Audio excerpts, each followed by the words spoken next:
Hey everybody, this is Miss Brecht, and we are talking about El Nino and La Nina, which are southern oscillations which create a periodic shift in atmospheric pressure, in wind patterns, and ocean temperatures in the southern Pacific that affects a lot of other things across our curriculum, and it also builds on a lot of the other topics that we already talked about. So we're going to revisit some of the ideas that we've already talked about this unit.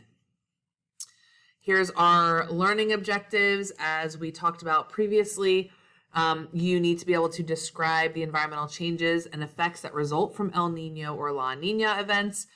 And when you're talking about these things, these are environmental problems that we end up seeing. And so you may be asked to, come up with some solutions on your AP test. One of the skills are propose an environmental solution. Okay, so the world's ocean surface currents are determined by global wind patterns, and we learned about those global wind patterns when we talked about the Coriolis effect in 4.5. You can see on the map that the equator is marked in black and 30 north and south are marked in orange. That might help you see how some of those wind patterns influence the ocean circulation. The red and blue arrows are showing you warm water and cool water and how it's moving in the ocean. So notice between 0 and 30 degrees, we have eastern trade winds. Those eastern trade winds move the surface waters in those latitudes from east to west, and you can see that here on the map. What happens in these east to west equatorial surface currents, they run into land masses, and then they either get diverted north or they get diverted south. So take a look here. That's what we're seeing in this area. And then they actually reverse direction when they get to 30 degrees north or south due to that change that occurs in wind direction. Since they get pushed from west to east at 30 north and 30 south, what happens is that the formation of these large circular patterns of ocean currents, they move clockwise in the northern hemisphere and counterclockwise in the southern hemisphere. Those are what we call gyres. Those are due to those trade wind patterns. So the east to west trade winds between 0 to 30 degrees, like we said, push the equatorial currents from east to west. And then the westerlies between 30 degrees and 60 degrees push those mid-latitude currents from west to east.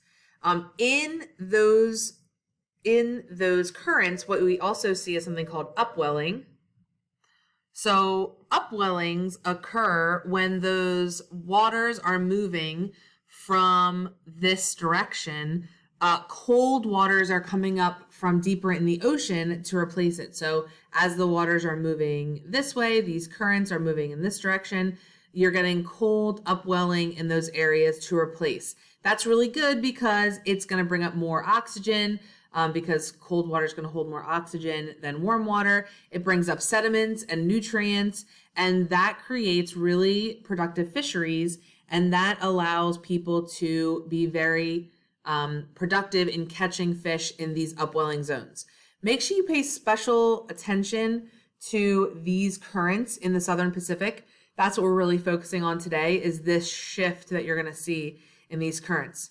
The prevailing or normal conditions, those move the warm water from east to west, and that is going to cause upwelling here in this area and here in this area. But when we see El Nino, you're going to see a shift in that pattern. All right, so these currents are moving west to east.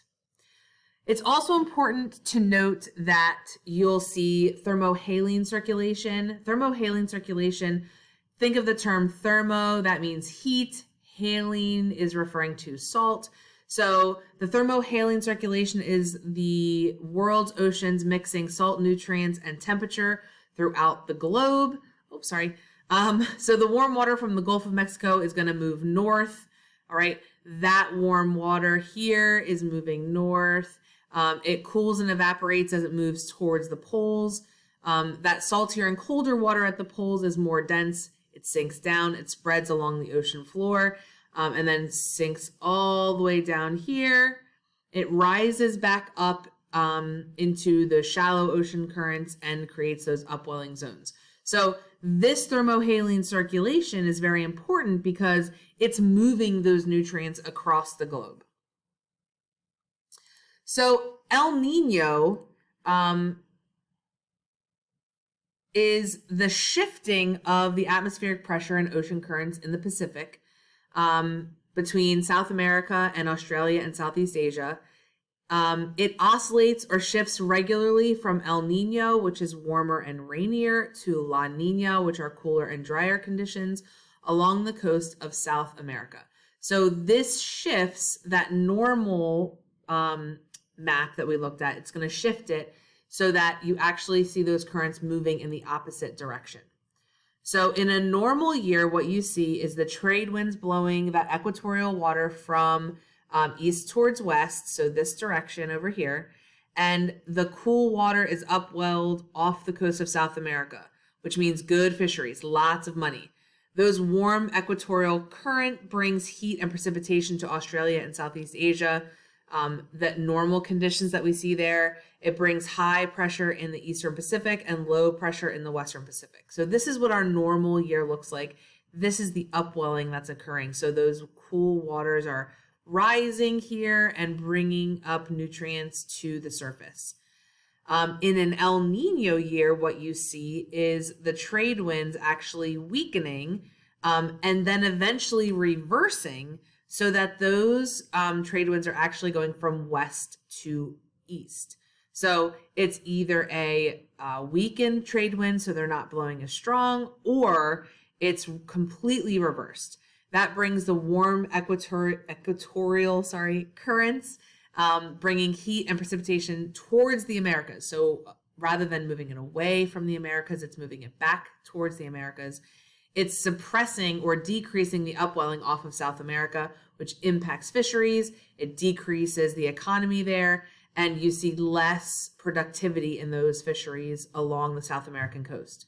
You also see cooler, drier conditions in Australia and Southeast Asia. You see then higher pressure systems in the Western Pacific and lower pressure systems in the Eastern Pacific. So it's basically the opposite of what normally happens. So probably the first question you're going to ask is, why does that happen? The craziest part about all of this is they don't know why this happens. They don't really know what is causing El Nino and La Nina to actually form. There's no scientific explanation for it. Crazy. People have been writing papers about it. In a La Nina year, what you actually see is stronger than normal trade winds, so increasing the movement from east to west, which means even more upwelling off the coast of South America, which means extra super good productive fisheries, really cooler than normal conditions, and warmier. Yep. This is why we don't do Ed Pulse at the end of the day, Miss Park. Warmer and rainier than normal seasons in Australia and Southeast Asia. So this intensifies the normal pattern that we see in the ocean. So basically, the big takeaway here is that El Nino and La Nina reverses the normal wind and ocean circulation, and La Nina intensifies the normal movement, the normal wind and the normal current. It intensifies that and makes it more rainy over here, cooler than normal, really productive fisheries. So some of the effects, important thing to take away: suppressed upwelling and less productive fisheries in South America, a much warmer winter in North America. We see increased precipitation and flooding in America, especially on the West Coast. We see drought in Southeast Asia and Australia, decreased hurricane activity in the Atlantic Ocean, and a weakened monsoon activity in India and Southeast Asia. In La Nina, we actually see stronger upwelling, increased fishery productivity in South America than normal, more tornado activity in the US, more hurricane activity in the Atlantic, cooler, drier weather in the Americas, and then, rainier, warmer, increased monsoons in Southeast Asia. So this shift of these trade winds actually causes a trickle-down effect or a tumbling effect, I can't think of words today, of lots of other impacts besides just the decreased upwelling. You have lots of other impacts across this region. So to practice the FRQ, describe 2 environmental problems related to the conditions of an El Nino event. Try to focus on environmental problems and not necessarily economic problems, but environmental problems when you're answering this question. I hope you have a great night, and remember that you are enough and whatever you're doing is enough. So be kind to yourself. Have a good night.